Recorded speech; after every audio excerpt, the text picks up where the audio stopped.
The Lord be with you. I love that. Good morning, St. Luke's. Thank you. Thank you. I am well rested, although still on West Coast time, so bear with me a little bit as I get my East Coast legs back.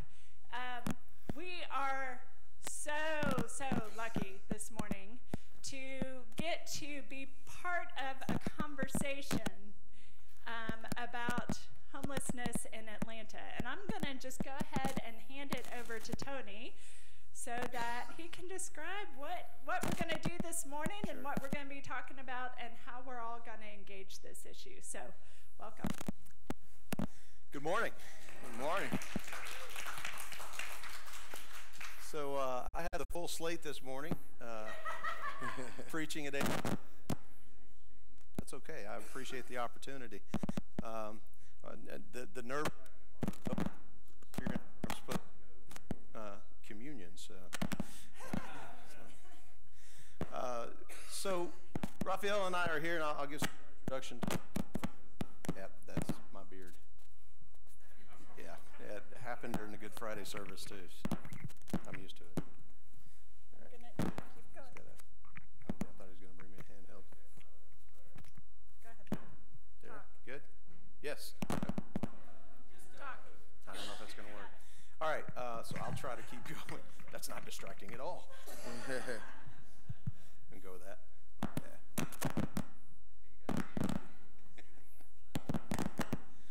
All right.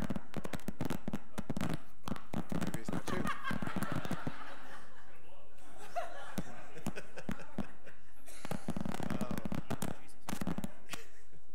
That's great. I love it.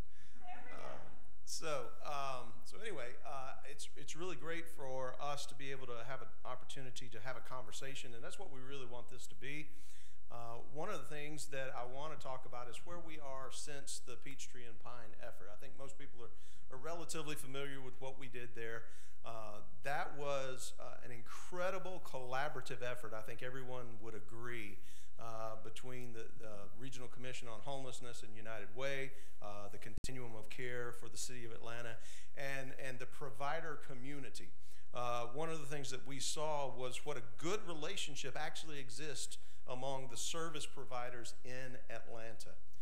Some of you may have heard an NPR series on, I believe it was NPR, is that right, Ann? Mm-hmm. Okay, on WABE in particular. Profiling 4 cities where homelessness had, where there were creative solutions to homelessness, and homelessness had been on the decline over the past several years. And I believe, I may have this stat wrong, but I'm going to throw it out there anyway, and somebody can fact check me later.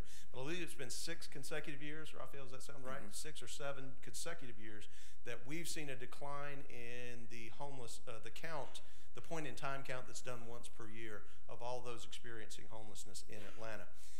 So the count over the past couple of years, 2 years, has hovered around 3,000 or so. So for our community our size, in comparison to, say, Los Angeles, where the point-in-time count has reached as much as 40,000, so for a community of our size, we've done a good job. And a lot of that has been done at the grassroots level. And I think that that's why organizations like Gateway and Crossroads and some Atlanta Mission, Salvation Army, ACSS, all of these other organizations that specifically serve this demographic, we've done an incredible job on a localized level of working with those who are experiencing homelessness and finding pathways out of homelessness for them. Because if it weren't for people coming out of homelessness, that number would be increasing, because there are new homeless, as you know, coming to Atlanta and who are here in Atlanta becoming homeless every year because of so many factors, and that's probably a whole other series of why people become homeless. But you can imagine the economic and social and healthcare factors and different things, addiction issues, mental health issues, which is a big piece of one of the things that we still needed to address. I think you would agree. One of the next phases of this effort for us, as far as assisting those experiencing homelessness, is those who have mental health issues. We've got to think about some permanent supportive housing. We've got to think about long-term care.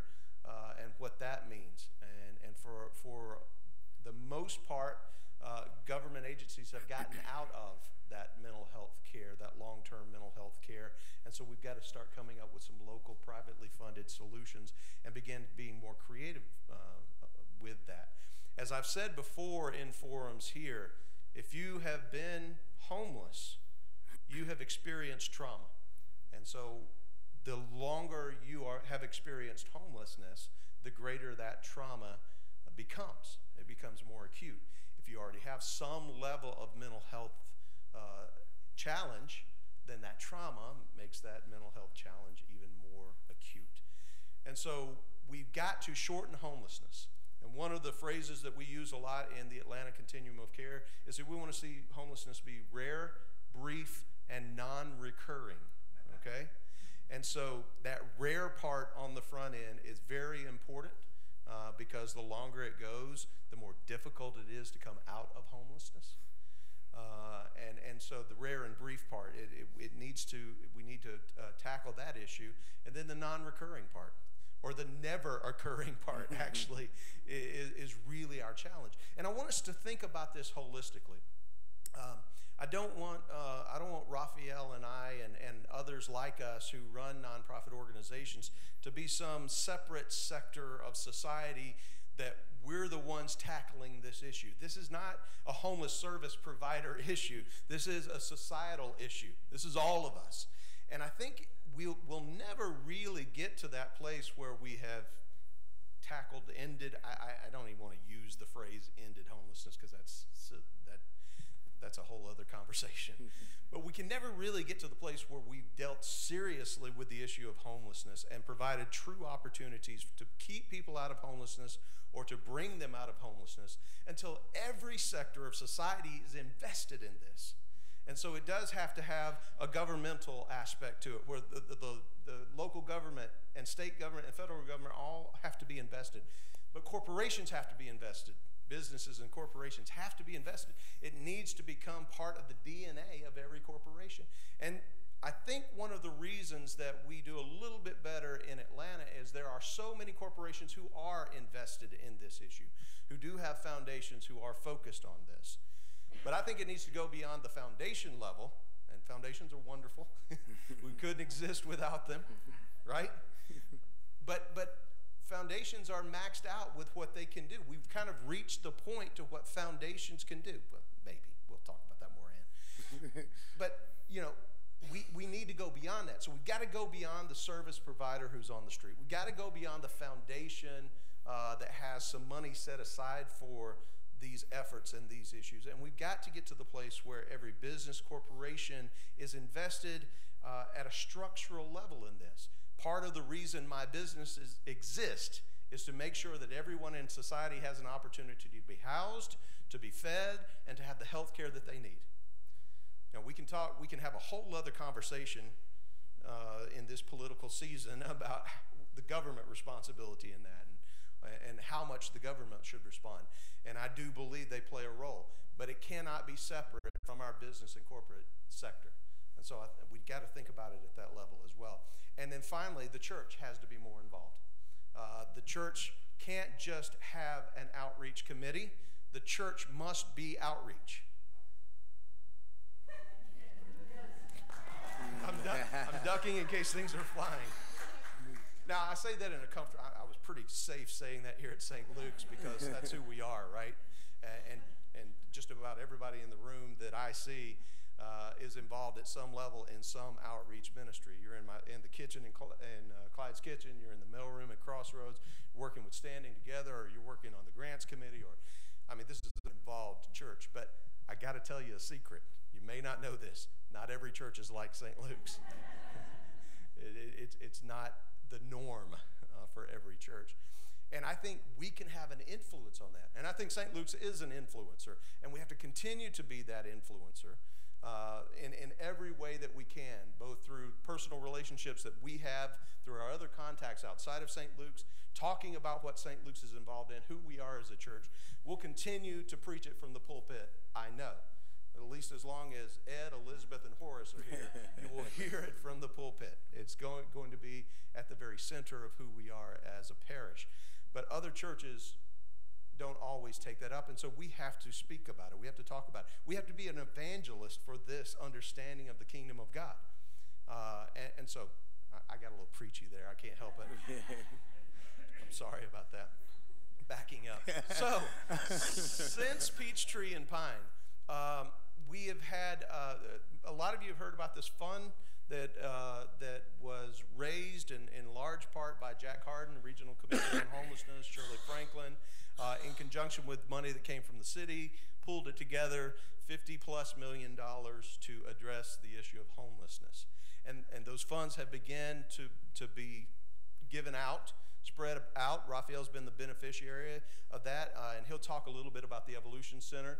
That is an incredible effort by the Gateway Center that has taken up a lot of the slack that existed after Peachtree and Pine closed. And there's also a current RFP. Has that been, it's kind of been doled out a little bit, right? Yes. But a current request for proposals to develop 500 additional supportive housing beds, permanent supportive housing beds. That's a big chunk. 500 is really good, especially in addressing that issue. Let me give you some insight into those numbers. In that point in time count, of the 3,000 that are counted on any given night that are homeless, about 2,300 of them are in shelters or transitional housing. And so we're dealing with a street homeless population in the city of Atlanta on any given night of 700 to 800. Again, I don't have the newest numbers, but last year they were in that range. Listen, y'all, we can handle that. We can do that, right? 800, think about it.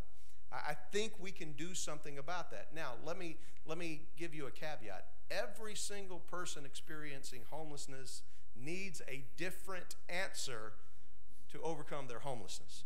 There's no anathema that takes care of all of it. You know, one quick answer. Oh, everybody should just get a job.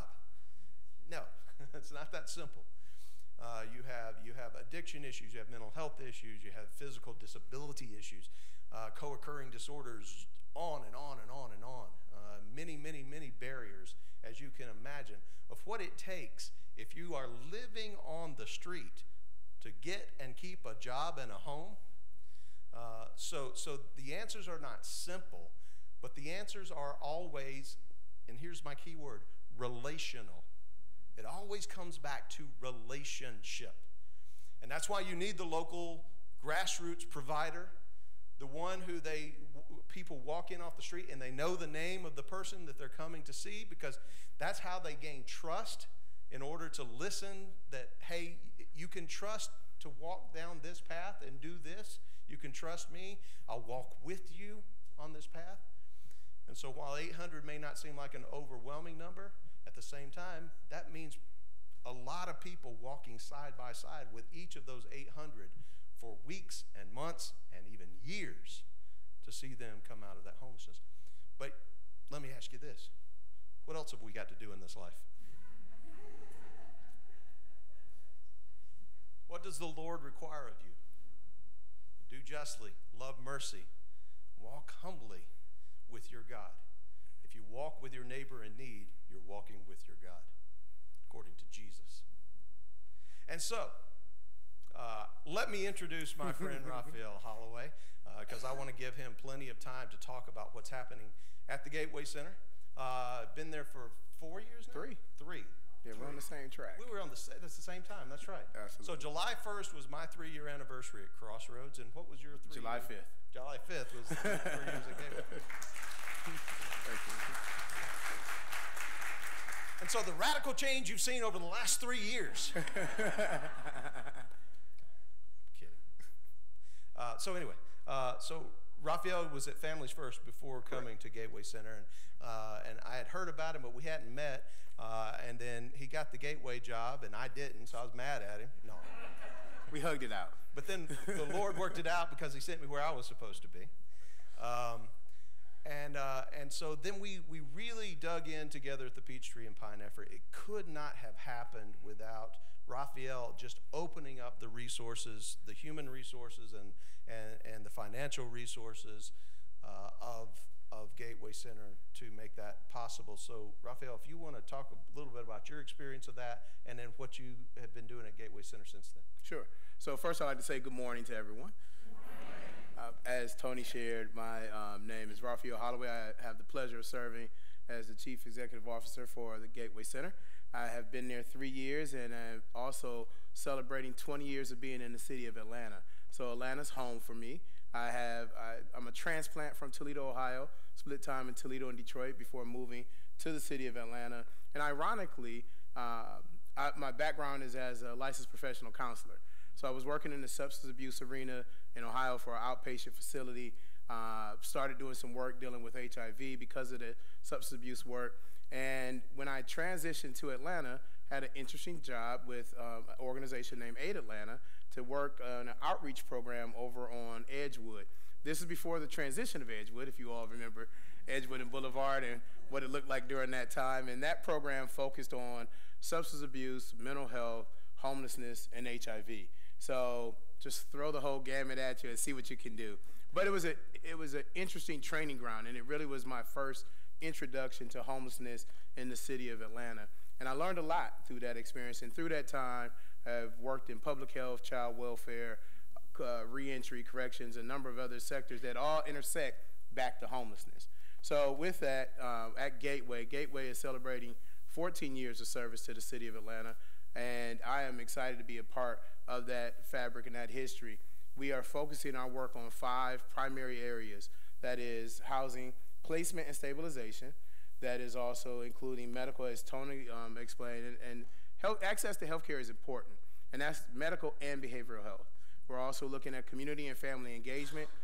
The family engagement being important because many of our guests that we serve can self-resolve if they repair the connections with the family or other networks that they may have, their natural supports.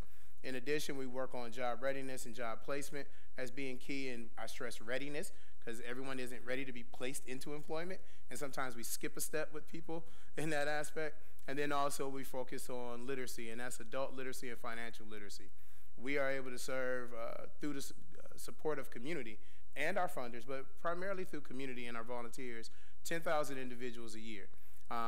In our residential program, that 10,000 is about 1,200 are in our residential program. We have 352 beds of housing at our primary facility at 275 Pryor Street, and an additional 100 beds, as Tony mentioned, at the Evolution Center, which opened in December of 2017. What I'd like to add, just to Tony's point, this is exciting to see this many people here on a Sunday morning to talk about homelessness. Because if we're going to really get some traction and really sustain change, because I think we've had some change, but to sustain it, it takes each of you. Tony mentioned about the funders. I think that's great. I'm appreciative. But ultimately, the solutions lie within our community. We've shown that over time that most of the change that has occurred in the city has been because of people taking the helm and saying, this is what we're going to do, and we're not going to accept anything less than. I think that everyone in this room would agree that housing is not a privilege, it's a right. And the more we focus our efforts as housing being a right, again, we'll see more of that sustainable change.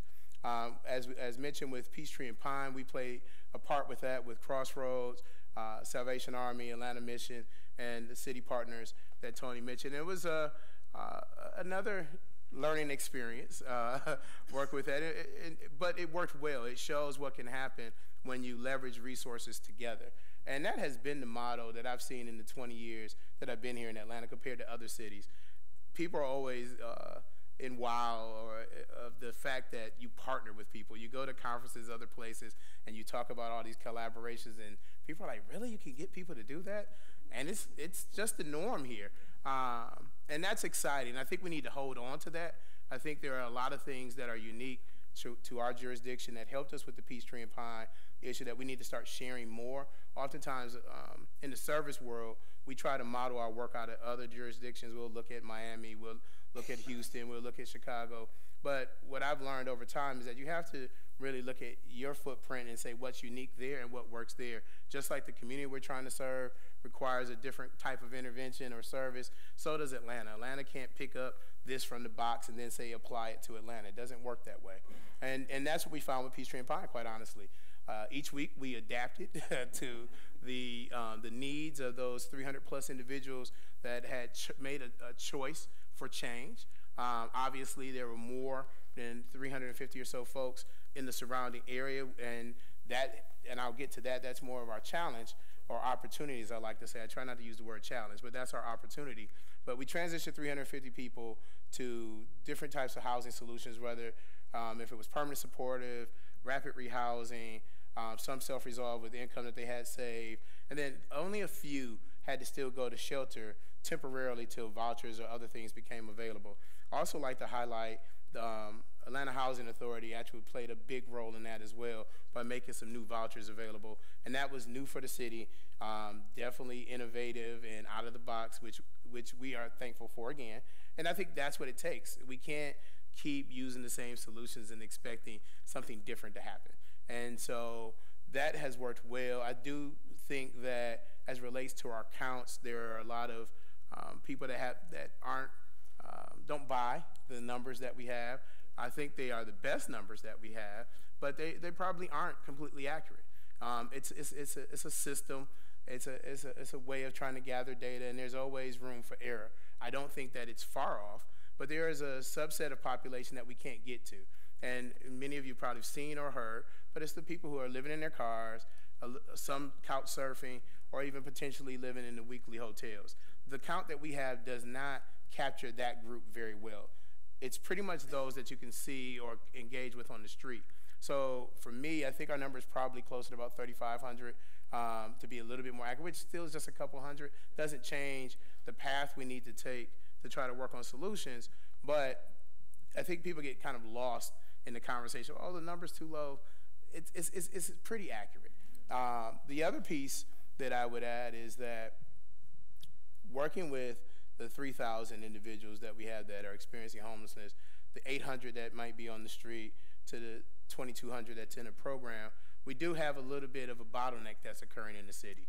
Many of you probably have seen the news around the affordable housing discussion. That has been huge, and that's a problem that, again, is going to be a community solution. People like Bruce have been fighting this battle for years. It's good to see you in the crowd, sir. But what does affordable mean is one issue. We haven't necessarily put a good definition around what affordable is and for who. And so at Gateway, what we're dealing with is running out of options for people to place into affordable housing. So we get you stabilized through what people call shelter beds. I don't really use the term shelter. I think it creates a negative connotation of what is really being provided. It just sounds like covering, doesn't sound like service. I usually refer to it as short-term residential beds. But you get people stabilized. We have an excellent relationship with Mercy Care and have a full-service clinic on site. So we're getting people connected to the health care services that they need. We're providing job training services, getting people placed, establishing an income, establishing a savings, and then they can't launch. And they can't launch because for most of the incomes that they have, they would need rental rates to be about $750 to $800. And as you know, where you're going to find rent for $750 to $800 in the city of Atlanta. Now, there are some places, maybe not the most desirable places, which doesn't support their previous substance abuse history or trauma that they have experienced, or you have to move further out. And you know we have an excellent transportation system here in the city, right? Everyone knows that. Okay, so keep that in mind, and that becomes very difficult. The cost of even getting to work then becomes the catalyst that then propels people back into homelessness. I'll give you a story. I have a number of them, but one, a gentleman saved money with us, was able to save in 8 months, he saved about $2,500. He was able to purchase a car through a family friend that allowed him to begin to drive for Uber. He had a great income going with Uber, but couldn't find housing in the city, moved to Fayetteville. That worked for a while, but this is a $2,500 car. You're driving in an Uber. Car broke down. Couldn't get the income from Uber. That meant not being able to pay rent. Unfortunately, he came back to Gateway. Well, fortunately or fortunately, I'll say this, because oftentimes the pride can keep you, or shame and guilt can keep you away from services. So we were excited that at least he chose to come back. He humbled himself. He didn't feel that we would judge because he wasn't successful, and he knew where to come. And that's a challenge for many people that are first time experiencing homelessness. They don't know where to go. And so what we've tried to establish in our continuum of care, Gateway serves as the primary kind of starting point through coordinated entry. Coordinated entry is a process that is evidence-based models that have proven to be effective with helping getting people connected to the appropriate services and initial residential placements. I also want to make sure I touch on the Evolution Center. So in that 300 plus individuals that were placed, that still left another probably 500 that did not have placement, nor were they interested in traditional short-term residential housing. What Evolution Center is, and what Pine was, is considered a low barrier shelter. Low barrier is exactly kind of what the term is. All you have to do is want to abide by some general rules within the facility. You don't have to commit to case management or other services initially. We try to make it easy for you to gain access. And so that's what Evolution Center was designed. The other piece, though, we took some lessons learned that smaller low barrier shelters work better than large. And that has been proven effective across the country. So it's a 100-bed facility versus the 300-bed facility. That also helped us with our neighborhood relations. The Howe Station community was not very excited about having a shelter reopen in their community. Our facility was the former Jefferson Place that some of you may know. And so they had a lot of concerns that we negotiated, and now that relationship has turned into one where they're actively involved with Evolution. The families and communities here serve meals, they help with our cleanup days, they are doing art therapy with our guys there. And so, again, seeing people as people is what is most important. Oftentimes, another thing that we try to work on language is people will say homeless people. What we try to use is people experiencing homelessness. So use the example of, if you don't have a truck, you're not going to call me Truckless Raphael, right?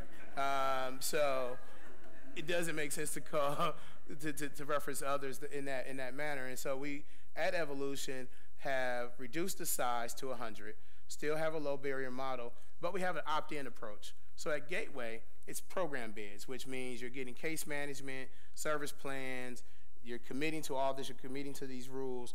But we have an opt-in model at Evolution where you can still receive case management. We have case management on site, we have job training and placement services on site, mental health services, and a few other supports that, should you choose, you can access it. And what we have found is that giving people a choice, well, actually, let me back up.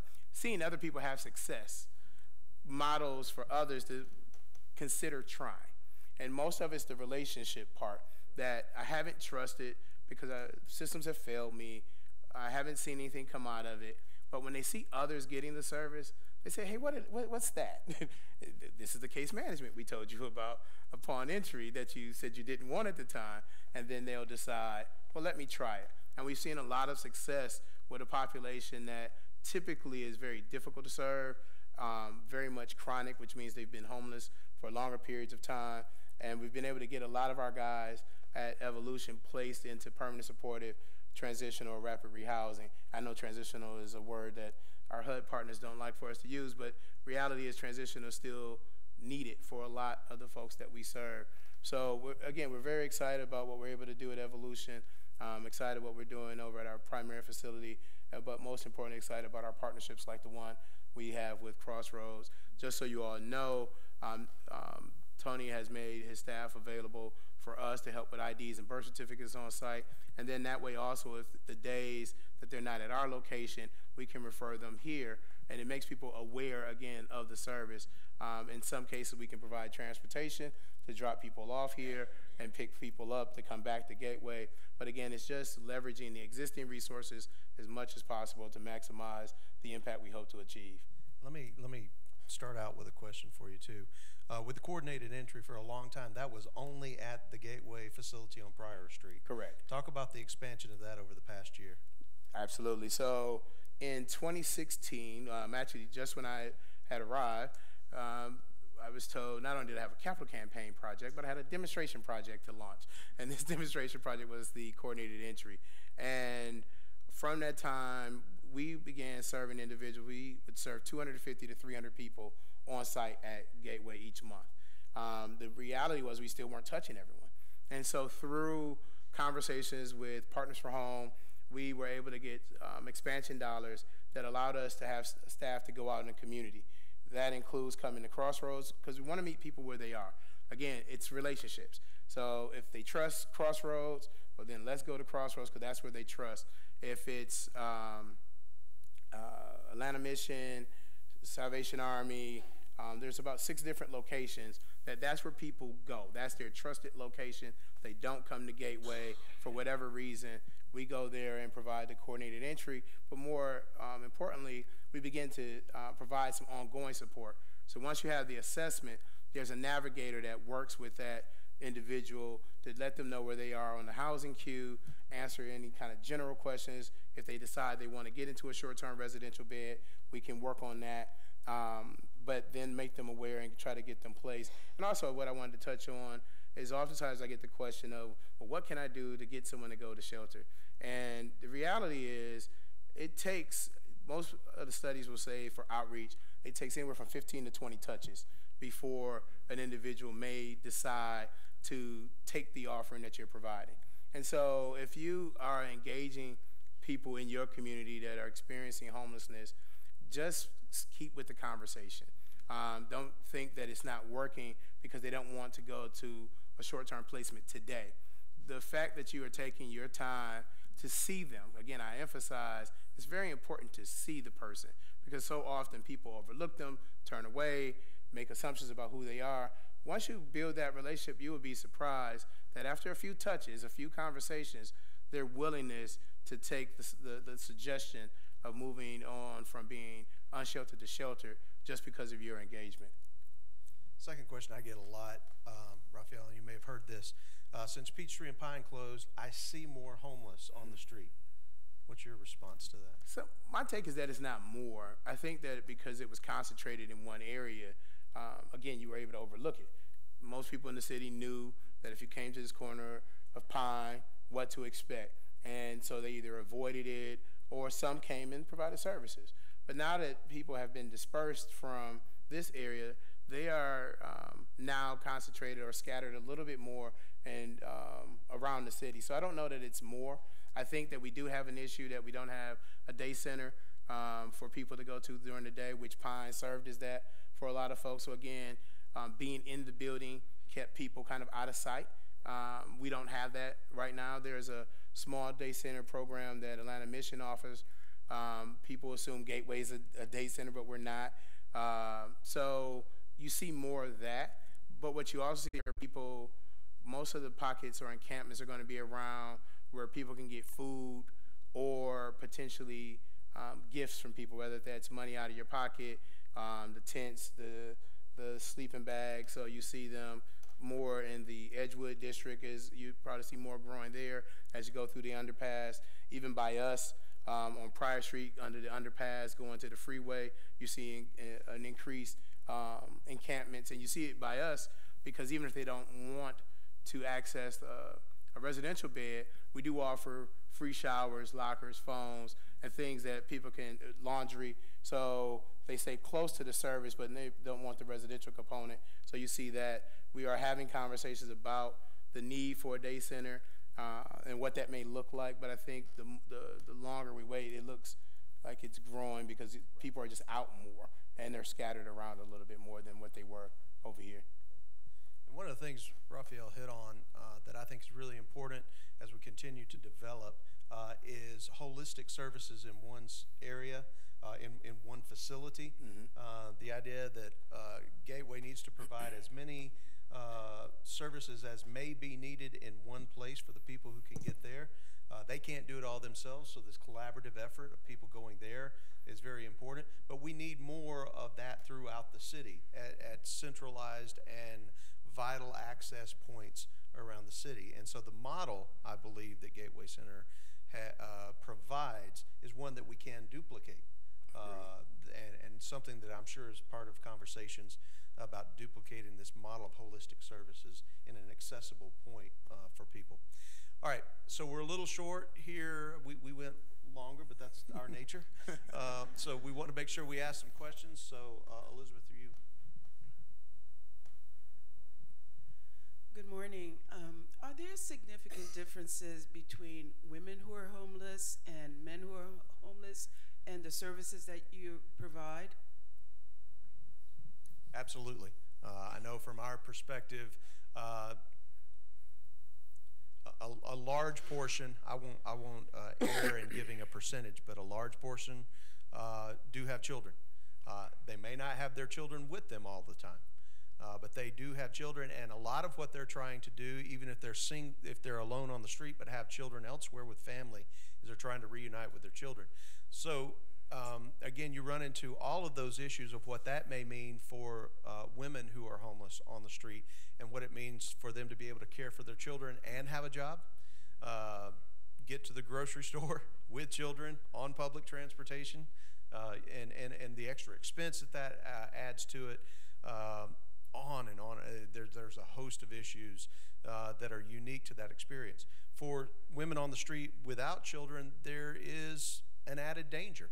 There is certainly a risk to them of being abused, being trafficked, and a lot of what we see in Crossroads in particular, if it's a single woman on the street, is that they are being prostituted. We do see that far too often because they're just that vulnerable, looking to survive, and so that's another added layer. But there's a lot more to it. Raphael, add. I would just add just a couple quick things around the being preyed upon piece, that you also see more being used in the drug trade for basically what they call muling. So you see that a lot. Also, there are limits on places for placement for women with children. That's become a growing issue.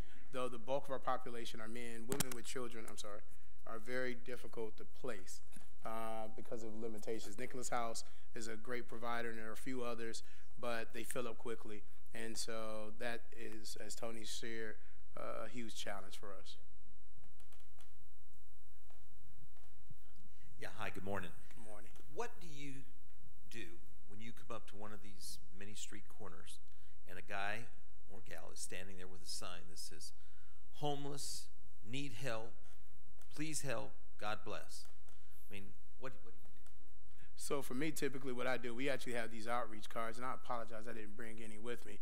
They're just small, simple business cards that say, hey, have you been to Gateway? They can assist you. I usually will pass those cards out, has the hours, a contact number of where to assist.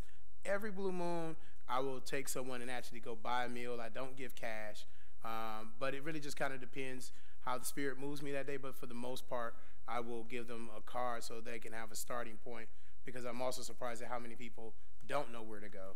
And some, it's just part of kind of the hustle that they're running as well.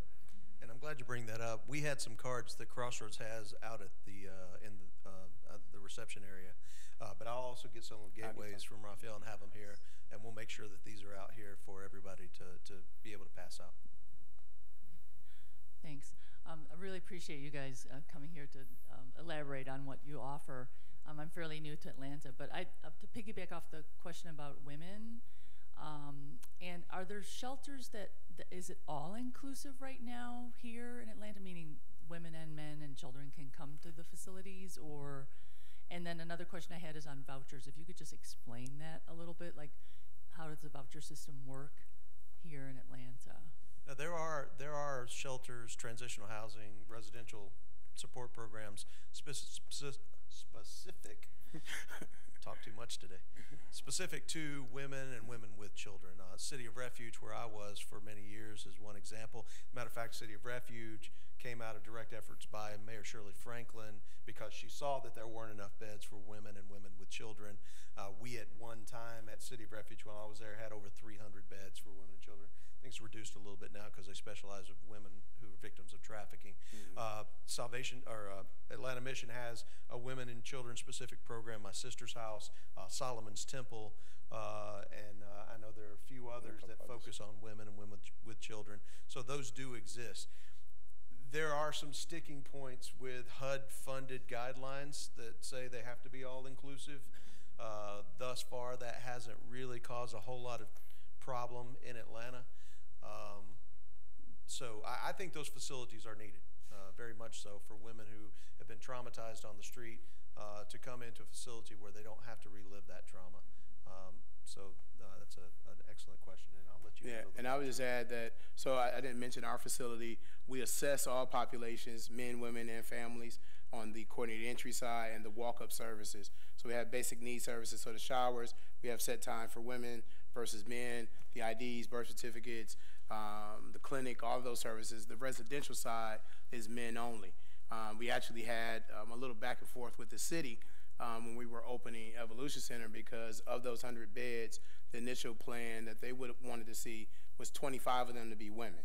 Unfortunately, if you know Jefferson Place, it's a former jail, and it's the old Fulton County Jail, and it just wasn't the right place to commingle the men and women there. It didn't work at Gateway when it first opened.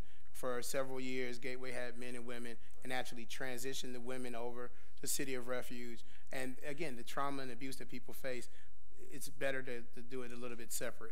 As it relates to the voucher questions, there's some family vouchers that the city has opened up that have been able to be prioritized for the homeless community that have been utilized. There's a traditional voucher system that opens periodically. There's a waiting process like most cities that you hear about. And then there are some vouchers that were assigned from, there's VASH vouchers, the veteran vouchers, which are VASH vouchers. There's the ones from Department of Behavioral Health and Developmental Disabilities. They have a set of vouchers. So there are a couple different voucher pockets outside of Atlanta Housing Authority that people can access, but it's still very limited, and they go very quickly. Weren't there some TANF? That's what I was trying to think of. That there were some women and children specific vouchers through TANF. Thank you. I have a statement and a question. Yes, sir. I think it was a book, The Outlander, that addressed the fact that it's more expensive not doing something than it is doing something. Mm-hmm. And they go into a big, long area of the expense just from one person of several $100,000 a year, which I found interesting. Second question is, why do some of them push back on the services? I think it's a number of different reasons. Some have been to services and didn't have a good experience. But most times what I share with my staff, or my team and community, it's just about readiness. It's just like when we push back on, if we go to our physician and they say, I use myself, Raphael, let's lose some weight. Well, I think I need to. Am I ready? Most days. And so it's the same thing. It's really no different. And I think the same way we push back and we make choices that's not always the best choice, same way with people who are experiencing homelessness. Also, it's tough when you have built some sense of community with the people that maybe you're living with the streets on, to give that up, to go into a facility that's foreign, trust people, be exposed, the trauma that people have and they haven't dealt with. It's almost like having PTSD. And I think that plays a role. And then there's that group that just doesn't want it. They enjoy the lifestyle that comes with being on the street, and that's fine. And I always tell those guys or women, just don't disrupt those for me that are trying. Do what you want. When you're ready, we'll be here. And that's how we usually work it. But it's a number of reasons, but I think it's no different than the rest of us in some ways. I think that's an important nuanced understanding so that we don't, again, begin to stereotype homelessness and those who experience it all in one. The guy on the corner does not represent all of homelessness. As a matter of fact, that's a vast minority of those experiencing homelessness that you see that are panhandling. So I think that your point is very important, to be able to take in each individual at their experience and where they are. Can you tell me how do you support teenagers, for example, who might be experiencing homelessness? And is there a challenge if they're with a parent, let's say the mother? Can they still be in a shelter after a certain age, or in a transitional housing place with their parent? Because I think of them, the risk that they're at. And I'll say we struggled with that for years at City of Refuge. We had a rule in place that we wouldn't take male children over 14, which created just incredibly difficult issues. We had, and part of the reason, quite simply, we'd had some males over 14 who began having sexual relationship with other residents there, and even some incidents of abuse and things like that. I don't think we came up with the right solution, but there are some programs that try to, smaller programs where there can be more supervision are one way that's been attempted, to where there's not a lot of freedom to roam about and be in other rooms and things like that. One of the problems with teenage homelessness, I will say, is a lot of times, a couple of things. Number one, especially female teenagers, but also male, are very susceptible to being groomed for trafficking in that survival mode. They're already suffering from a good bit of trauma. If they are homeless at that age, they become susceptible to someone who they see as being potentially a provider, who at first is very motherly, fatherly, etc. You get drawn in, and all of a sudden you find yourself in a situation of trafficking. The second thing is, we have some incidents here lately that I've seen of very migrant groups of young adults, the 15 to 25, and they'll come together in groups, and they'll just go from place to place, kind of survive, almost like an old traveling whatever. I don't want to use the wrong word, but just kind of travel around. You're experiencing life. It's great, and then it's not great. And so working with that group can be very difficult. But yeah, Raphael, what your thoughts on housing, teenage children? Yeah, it's a definite challenge. There are a few providers that are newer that are offering to keep families together. There's also the conversation with working with Department of Family and Children Services, and that's part of the coaching, that sometimes it's better for the kids to be in a foster care placement temporarily till the mom can get stabilized, which is a tough conversation, but it's about safety also. We work very closely with two partners in the city that focus in on this, one being Covenant House and the second being Chris 180. They do a great job of addressing young adults or transitional age youth. We have an issue with young men who are 18 to 25 that come to our facility. My average guest population is around 45 to 50. Probably not the best to have them being groomed or whatever the case may be with that population. So we usually have a conversation about those young men going to Chris 180's program or Covenant House. So we have a lot of collaborative talk and referral processes in place to try to address it, but there's still gaps. Raphael, you mentioned couch surfing, car sleeping, and extended stay. Talk a little bit about that, as well as the suburbanization of those experiencing homelessness and how you all are working together, which we know is true. So as I mentioned, the couch surfing, there's a hidden homelessness, right? So you have people that maybe have a car that's parked during the day. They hang out at the Starbucks. You would never know. And so as Tony mentioned, I always find it a little humorous at times also when people think that they know what homelessness looks like. People are like, what does it look like? It looks like us. There are people that are walking around every day that are experiencing homelessness that you would never know because they maintain a routine. They're trying to find job, employment, or housing, and then at night they don't have anywhere to stay.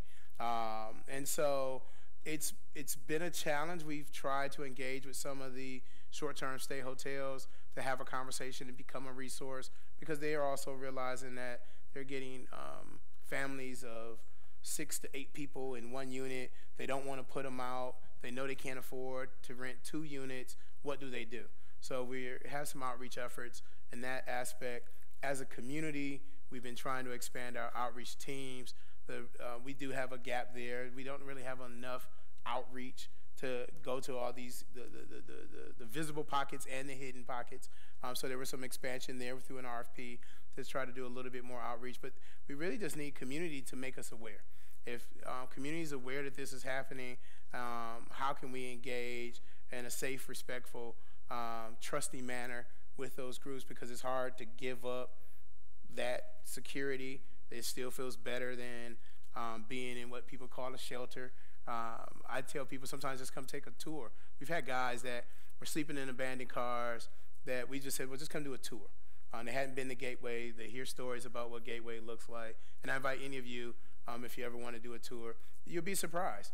People assume it's just one big room, a bunch of people in chaos, and it's really not. It's actually pretty relaxing. We've made it a point to try to make it, we've used trauma-informed care as a model in our design, and the lighting, the colors on the wall, the pictures, different things. It's still the old Atlanta City Jail. I can't change that. But we can make it a comfortable environment that, most importantly, people feel that they have some ownership of. We try to create community within the facility, and then the guys really kind of self-police the facility. We don't have to do a whole bunch because they protect the safety and comforts that come with that, but it's